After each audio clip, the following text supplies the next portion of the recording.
Hello friends, कैसे हो आप सब। आशा करती हूँ आप सब ठीक होंगे। आज हम बात करेंगे हमारे जो अधूरे टॉपिक है उनके बारे में। हमारा पद परिचय, ये हमारी तीसरी वीडियो है पद परिचय की। कल हमने किया था क्रिया पद परिचय तक। आज हम हमारे अविकारी पद परिचय पढ़ेंगे। फ्रेंड्स, वीडियो को लाइक करना ना भूलें, कमेंट करके बताना कि वीडियो कैसी बनी है और शेयर तो कर ही देना। अविकारी पद परिचय।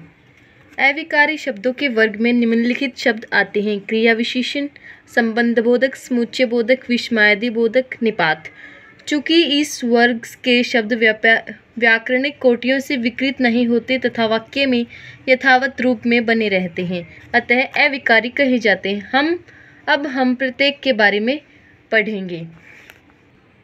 पहला है हमारा क्रिया विशेषण पद। क्रिया की विशेषता बताने वाले शब्द। क्रिया की विशेषता बताने वाले शब्द क्रिया विशेषण कहलाते हैं तथा जब ये वाक्य में प्रयुक्त होते हैं तो तब क्रिया विशेषण पद बन जाते हैं। क्रिया विशेषण के हमारे 4 भेद हैं। पहला है स्थानवाची क्रिया विशेषण, दूसरा कालवाची क्रिया विशेषण, तीसरा रीतिवाची क्रिया विशेषण और चौथा है परिमाणवाची क्रिया विशेषण। अब हम बात करेंगे हमारे पहले की, जो कि है स्थानवाची क्रिया विशेषण। प्रश्न कहाँ, उदाहरण ऊपर नीचे, आगे पीछे, यहाँ वहाँ, बाहर भीतर, अंदर, आसपास आदि। जैसे वह अंदर बैठी है, अंदर। कालवाची में आता है प्रश्न कब, उदाहरण सुबह, शाम, कल, आज। मतलब कि टाइम, किस समय, कब किया था ये काम। मैं रोज व्यायाम करता हूँ। रोज क्या, कब का उत्तर हम देंगे तो इसमें क्या है, रोज। तीसरा है हमारा रीतिवाची क्रिया विशेषण। प्रश्न है इसमें कैसे, जल्दी, धीरे, अचानक, तेज, अच्छी आदि। चौथा है हमारा परिमाणवाची क्रिया विशेषण। प्रश्न है इसमें कितना, कितनी, थोड़ा, बहुत, कम, ज़्यादा, खूब, जितना, उतना आदि। क्रिया विशेषण पदों के पद परिचय हेतु ध्यान रखने योग्य बातें। ध्यान रखिए, जो मूल क्रिया विशेषण शब्द है वे ही अविकारी हैं, परंतु अन्य पदों की तरह अन्य विकारी वर्गों की अनेक शब्द की भी क्रिया विशेषण का प्रकार्य करने के कारण उस संदर्भ से क्रिया विशेषण कहलाते हैं। अन्य वर्गों में से क्रिया शब्दों से बने कृंदत वाक्य में क्रिया विशेषण की तरह तो प्रयुक्त होती ही हैं, साथ ही अनेक संज्ञा शब्द भी क्रिया विशेषण का प्रकार्य करने के कारण वाक्य में क्रिया विशेषण की तरह प्रयुक्त हो सकते हैं। अतः वाक्यों में 2 तरह के क्रिया विशेषण पद मिलते हैं: मूल क्रिया विशेषण तथा प्रकार्यात्मक क्रिया विशेषण। कौन से मिलते हैं? मूल क्रिया विशेषण तथा प्रकार्यात्मक क्रिया विशेषण। जैसे बच्चा वहाँ बैठा है, बच्चा घर पर बैठा है। अब हम इसका उदाहरण देखते हैं। आप जल्दी से छत पर पहुँचिए। जल्दी से मूल क्रिया विशेषण। रीतिवाची पहुँचना क्रिया की रीतिगत विशेषता बताने का प्रकार्य। छत पर प्रकार्यात्मक क्रिया विशेषण। स्थानवाची पहुँचना क्रिया की स्थान संबंधी विशेषता बताने का प्रकार्य। संबंध बोधक पद। संबंध बोधक अव्यय वे शब्द हैं जो संज्ञा या सर्वनाम के बाद प्रयुक्त होकर वाक्य के अन्य संज्ञा सर्वनाम शब्दों के साथ संबंध स्थापित करते हैं। जैसे के साथ, के सामने, में, पर, के बारे में, से पहले, के अलावा आदि। अब हम इसका उदाहरण देखते हैं। रसोई के अंदर बिल्ली है। के अंदर संबंध बोधक अव्यय रसोई तथा बिल्ली संज्ञाओं के मध्य संबंध स्थापित करने का प्रकार्य। समुच्चय बोधक या योजक पद। योजक या समुच्चय बोधक अव्यय प्राय 2 पदों, 2 पदबंधों या 2 उपवाक्यों को जोड़ने, विरोध बताने, कारण, परिणाम आदि बताने का कार्य तथा विकल्प बताने का कार्य करते हैं। समुच्चय बोधक अवयव के 2 प्रमुख भेद हैं। कितने भेद हैं? 2 भेद, समानाधिकरण समुच्चय बोध और व्यधिकरण समुच्चय बोध। अब हम बात करेंगे पहले की, जो कि है समानाधिकरण समुच्चय बोधक अव्यय। वे योजक शब्द जो 2 समान अधिकार वालों अंशों को जोड़ते हैं, जैसे और, या, किंतु, परंतु, अथवा आदि, वाक्य में प्रयुक्त होने के बाद प्राय निम्नलिखित प्रकार्य करते हैं। उदाहरण है इसका, माता और पिता दोनों से आशीर्वाद लो। माता और पिता को किसने जोड़ दिया? और ने। तो यहाँ और क्या है? समानाधिकरण समुच्चय बोधक अव्यय है। अब हम बात करेंगे व्यधिकरण समुच्चय बोधक अव्यय की। व्यधिकरण समुच्चय बोधक पर्याय मिश्र वाक्यों में प्रधान उपवाक्य तथा आश्रित उपवाक्यों के मध्य प्रयुक्त होते हैं। प्रकार्य की दृष्टि से इनके निम्नलिखित भेद किए जाते हैं। हेतु बोधक जैसे क्योंकि, इसलिए आदि।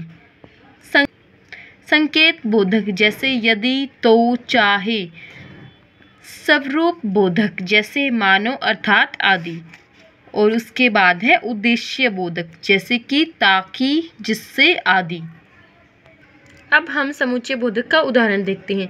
कल मैंने राम और श्याम फिल्म देखी। और समानाधिकरण समुच्चय बोधक अव्यय दो संज्ञा पदों राम एवं श्याम को जोड़ने का प्रकार्य।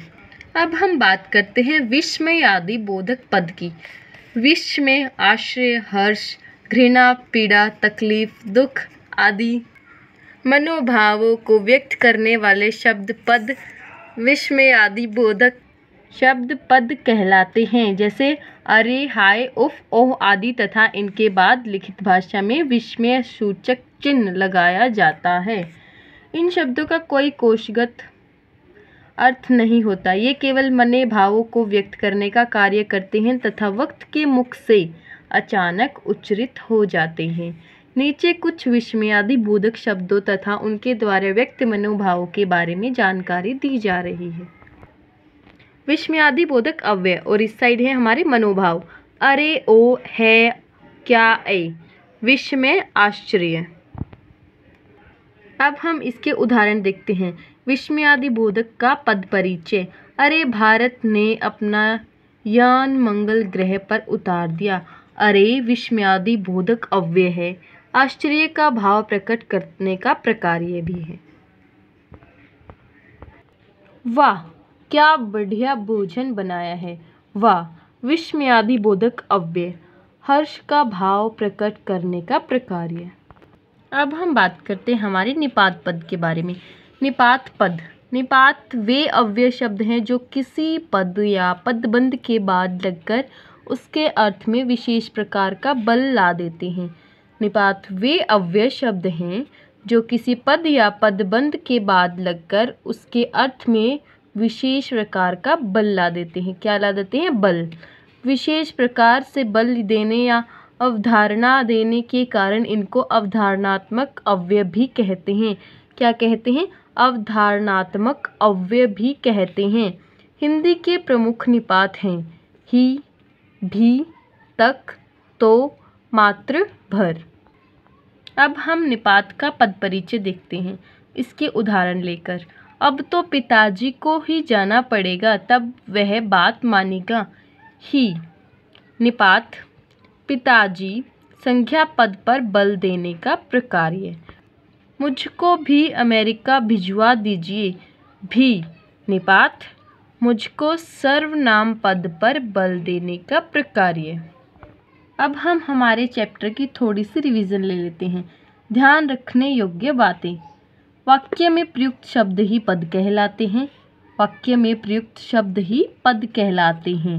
पद परिचय के अंतर्गत निम्नलिखित सूचनाएं दी जानी चाहिए। पद का नाम कि वह किस व्याकरणिक वर्ग का सदस्य है, वह किसी उपवर्ग का सदस्य है तो उसका नाम, वाक्य के अन्य पदों के साथ उसका संबंध क्या है, इसके अंतर्गत कारकीय संबंधों की जानकारी दी जाती है।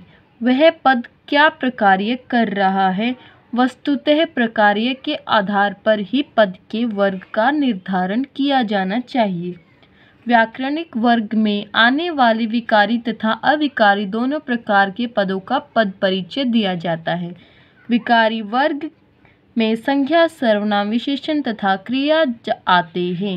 अविकारी वर्ग में क्रिया, विशेषण, संबोधक, समुच्चय बोधक, विस्मयादि बोधक तथा निपात आते हैं। Thank you so much for watching my video. आप सब ने मुझे अपना प्रीसियस टाइम दिया, उसके लिए बहुत बहुत धन्यवाद। आशा करती हूँ आप सबको ये वीडियो समझ आ गई होगी। आज हमारा पद परिचय का चैप्टर हमारा पूरा हो गया है। Friends, thanks and have a nice day.